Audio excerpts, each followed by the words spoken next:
Today on Hot Thai Kitchen, we are making Yum Naem Khao Thot. สวัสดีค่ะ Welcome to Hot Thai Kitchen. Today we're making a surprisingly much requested dish called Yum Naem Khao Thot. Now it's a salad made with crispy fried rice balls and fermented sausage and a whole bunch of herbs. It's really, really good. Now I say it's surprisingly much requested because you can't actually find it very easily in Thai restaurants overseas. In Thailand, it's a strictly street food item. I've only ever seen them sold on the street. And what happens when you order it is the vendor will actually make the salad to order. So you can say, oh, I want a little extra of this, not so much of that, I want it extra spicy, and then you can kind of customize it. So when you make it at home, it's really fun to kind of treat it like a salad bar, where you prepare all the components, and then when your friends are over or whatever, you can make, have everybody make their own salad. So that's what we're gonna do today. But before we do that, let's talk about what Yum Naem Khao Thot means. Yum means salad. Well, it's a type of Thai salad. Naem is a type of sour fermented sausage. And then Khao Thot means deep fried rice. So it's pretty straightforward, although this dish it goes by a few other names. So if you see a dish that sounds kind of like Yum Naem Khao Thot, it's probably the same idea, perhaps with a slight variation. So let's first take a look at the most important part of this dish, which is the khao thot or the deep fried rice balls. Here are the ingredients. 4 cups of cooked rice, 3 tablespoons of red curry paste, 3 to 4 kaffir lime leaves, center rib removed, and thinly julienne. Half a cup of shredded coconut meat, 2 teaspoons of fish sauce, 1 teaspoon of sugar, 1 egg, half a cup of rice flour, and a little less than half a cup of water. Hey, so the rice balls are very simple. If you're familiar with the Italian arancini or risotto balls, same kind of idea. So what we want to do first in here is basically mix everything together. It's really that simple. So there's not much to show. So there's the red curry paste. I'm just using store-bought today. You can make your own if you'd like. Fish sauce. Now I'm starting with 2 teaspoons. As you know, every time we work with a curry paste, the level of salt in the curry paste will differ. I find 2 teaspoons a good place to start. When we go to make the salad, we'll add the fish sauce extra so we can adjust there. So sugar just went in. Kaffir lime leaves going in. Make sure you cut them very, very finely because they are not very comfortable to eat if they're big. Okay, shredded coconut meat. This stuff is not the dry shredded coconut that you see in a regular grocery store. This is fresh. Well, not fresh, but it hasn't been dried. I usually get this frozen. It'll be called grated coconut. If you cannot find this, you can substitute dry shredded coconut. What I do is I just rehydrate it a little bit with some hot water just so you achieve the same amount of moisture. Because essentially it's the same thing. The only thing is if you get the dry coconut, make sure it's not the sweetened one because that'll throw everything off. And then 1 egg going in there. Now I like to mix everything in here first before I put the rice in because then I only have to worry about mixing the rice rather than trying to get all this other stuff mixed as well. Okay, so now that that's all mixed up, you're gonna go in with your rice. And the rice is 4 cups of cooked. Now I kept it warm because it's not good to use old or cold rice for this because when it's cold and old, the grains don't stick together very well and then it won't form balls. It'll just kind of fall apart. And if you're using old rice, just make sure you reheat everything back up before you use it. So I'm using 4 cups. Now rice has a raw to cooked ratio of about 1 to 3. So in order to get 4 cups of rice, if you cook about 1.5 cup of raw rice, you should get at least that much. It's good to know when you're trying to cook rice for a lot of people. Okay, and now you're just gonna mix it all up. And don't worry about being careful not to mush the rice. If it gets mushed up a little bit, it's okay. It'll actually help your balls stick together if some of the rice gets smushed along the way. Okay. Now at this point, you can taste it if you'd like to see if you want to adjust anything. If you are afraid of eating raw eggs, you can microwave it a little bit and make sure that's cooked before you taste it. Okay, now we just have to form these into balls.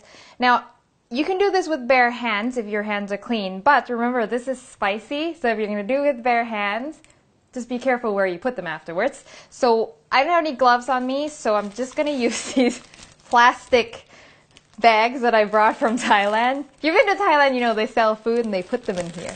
So I use them to grab things like this.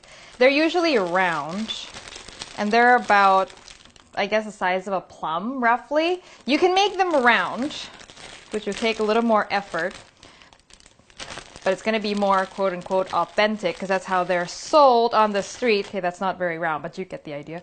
But the rounder you make it, the more oil it's going to take because round things are deep.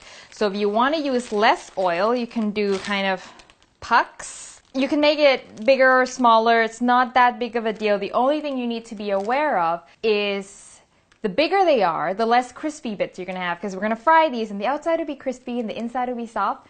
And the way surface area to volume ratio works is that the bigger it is, the less surface area you have for the volume. So just something to keep in mind. Oh, by the way, keep them really tight so that when you go to fry them, they don't fall apart on you. So just press, press, press really, really hard.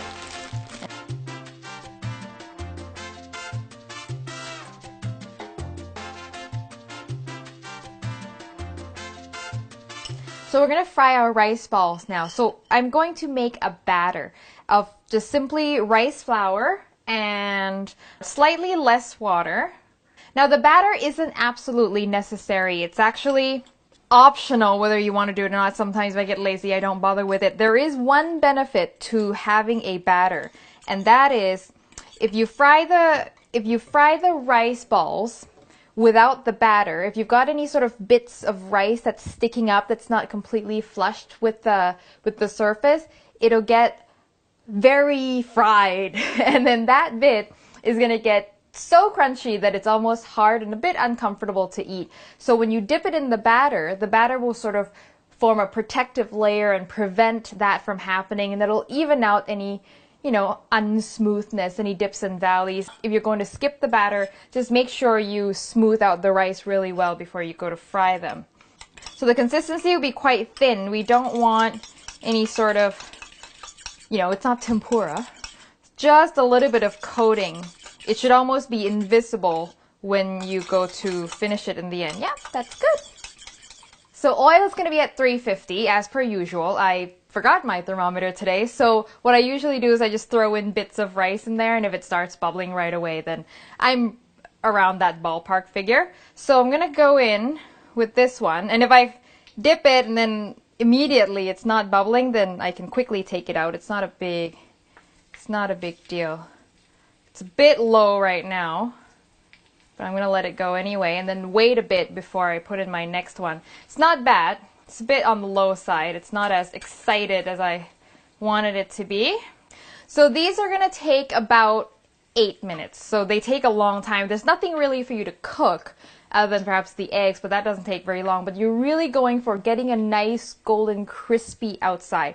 So that's really all you got to look for. If it's nice and crispy and a beautiful brown color, then you're done. Usually in my experience it takes about 8 to 10 minutes.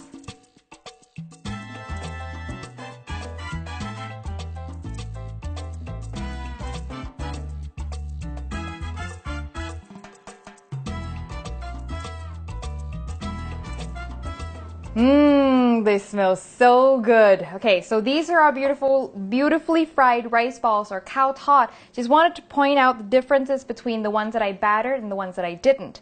The ones that I did not batter looks almost nicer, but you can feel that if there are any rice grains that are sticking out, they feel a little hard. Whereas these ones are all smooth, there's no hard bits anywhere. So it's up to you whether that's an issue or not. Both ways work. I should point out though that if you don't batter them, they cook quite a bit faster because, there's less stuff to penetrate. So maybe 6 minutes is about when they're going to be done. So we're going to let this sit for now while we get our salad bar ready. So here is what you will need. Naem, or sour fermented sausage, julienned ginger, thinly sliced shallots, roasted peanuts, chopped cilantro, chopped green onions, chopped sawtooth coriander. This is optional, and in case you're not familiar with it, this is what it looks like. Chili flakes, lime juice, fish sauce, and some crisp lettuce for wrapping. So first, let's take a look at our sausage, our hero. So this is my Naem, or my sour fermented sausage, and that's basically raw pork that has been fermented with some seasoning and some pork skin. And as the pork sits, the bacteria in the pork produces lactic acid, which is why it's sour. And if it sits for long enough, there's enough lactic acid that it renders the environment too acidic for disease-causing bacteria, i.e. botulism, to grow. So you won't get sick when you eat it. Now, a lot of people make their own. I bought this. Now, obviously, there's a sensitive food safety issue here, so if you're going to make your own, please be careful. Nowadays, they also sell Naem making powder, which contains starter bacterial culture and also sodium nitrite, which will inhibit botulism. It's up to you whether or not you want to make it yourself, but I'm going to buy it and leave it to the experts. So what you want to do is just break this up for the salad bowl, and you can use as much of it as you like. And then you can see the stringy bits here are just pork skin.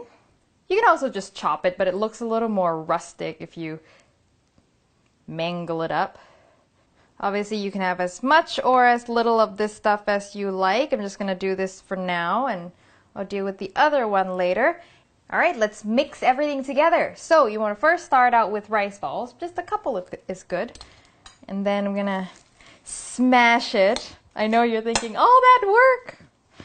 That's how I felt too the first time. But alas, one's got to do what one's got to do. Okay. And now you're going to go in with our Naem here. I'm just going to use it all. And then this is the fun part. You get to pick everything. Some green onions, however much you like. There's no right or wrong. Some cilantro. Obviously, you cilantro haters out there, no need. Some ginger. I like quite a bit of ginger, actually. Shallots. Not too much for me. Some sawtooth coriander. If you can't find it, no worries. You can also use mint. Mint is actually really good in this as well. Some chili flakes to make it a little extra spicy. Peanuts. All in there. Looks good already, doesn't it? And then you're going to do a big squeeze of lime. We're going to taste all this. So a little bit of extra fish sauce. Not too much. And then you're going to mix it up and then taste it. Mix it up quite well. A little more chilies, a little extra lime, and some more peanuts. All right, so here's how you eat it. There. That looks so good. Okay, I forgot to mention, I'm missing one kind of important ingredient here, which is extra pork skin, and it's basically cooked pork skin that they've sliced thinly. It's already in the Naem, but people like to add extra of it. I can't find it here, and I really didn't want to go through the process of making it myself. Plus, I'm not a big fan of it, so it's all right. Lettuce. So when you go to buy it, they'll also always serve it with some fresh lettuce. And I'm using green leaf lettuce, which is typical. You can use butter lettuce, is great. Romaine, anything that's crisp and fresh, whatever you like, whatever you have is perfect. You just take this piece, I don't know, something that'll comfortably fit into your mouth, obviously. Put some of it in. Make sure you've got everything you want in there. Wrap it up.